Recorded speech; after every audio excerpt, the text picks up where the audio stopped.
Vous êtes de plus en plus nombreux à nous suivre et à participer à l'évolution de la chaîne Afrique N24, et sincèrement nous tenions à vous en remercier. Nous lisons tous vos commentaires qui enrichissent le débat et vraiment nous vous demandons de nous soutenir, en aimant les vidéos pour une large diffusion, et pour continuer à avoir une ligne éditoriale indépendante, et vous proposer de nouvelles émissions toujours de plus en plus enrichissantes. Ne restons pas passifs, soyons actifs. Merci et à bientôt. Communiqué de presse de la DMK du 29 janvier 2023. Togo, l'impératif de justice pour triompher de la double crise sécuritaire et politique.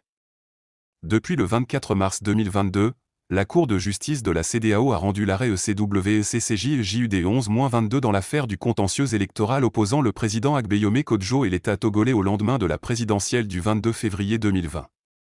Après avoir condamné l'État togolais d'avoir violé les droits du président Agbeyome Kodjo, la Cour de justice de la CEDEAO lui a demandé de réparer le dommage causé à l'intéressé. La réparation du préjudice causé au président Agbeyome Kodjo doit évidemment s'entendre par le rétablissement de ce dernier dans tous ses droits y compris la cessation de toute poursuite à son encontre.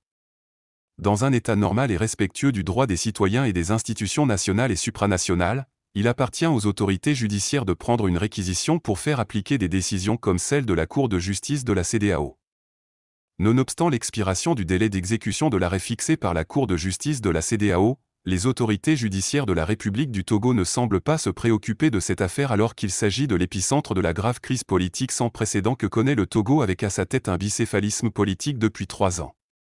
La DMK constate l'irrespect des engagements communautaires pris par le Togo, et s'étonne de la complaisance des autorités judiciaires de notre pays quant à leur responsabilité de faire respecter le droit et rien que le droit sur la terre de nos aïeux. La DMK exige par conséquent la mise en œuvre immédiate de l'ordonnance du 24 mars 2022 de la Cour de justice de la CEDEAO par le rétablissement du président Agbeyome Kodjo actuellement en exil forcé dans ses droits, et la levée de toutes les mesures restrictives prises à l'encontre de ses coinculpés dans cette affaire à savoir Madame Kafui Adjamagbo Johnson, Monsieur Fulbert Sassou Atisso, et Monsieur Marc Mondy.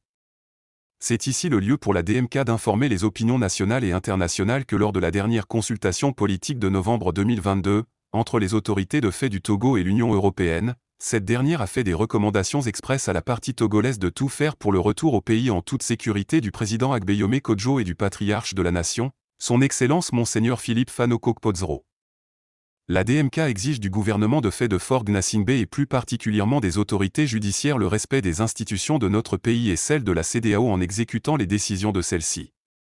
La DMK estime que la grave crise sécuritaire sans précédent qui secoue notre pays avec le démantèlement du haut commandement militaire requiert la cohésion nationale qui en appelle au retour de la confiance dans le pays.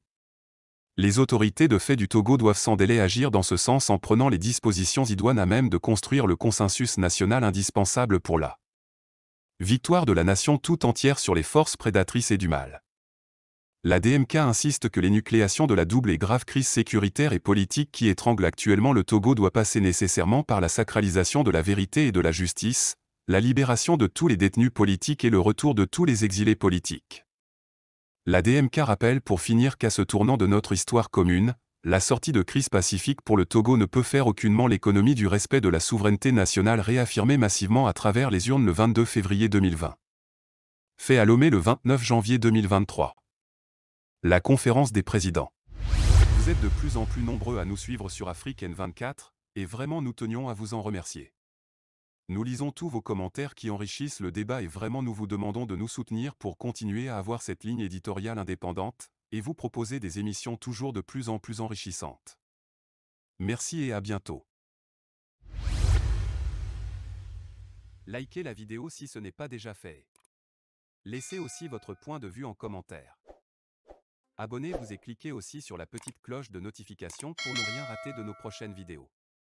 N'oubliez pas de partager aussi la vidéo et de la liker.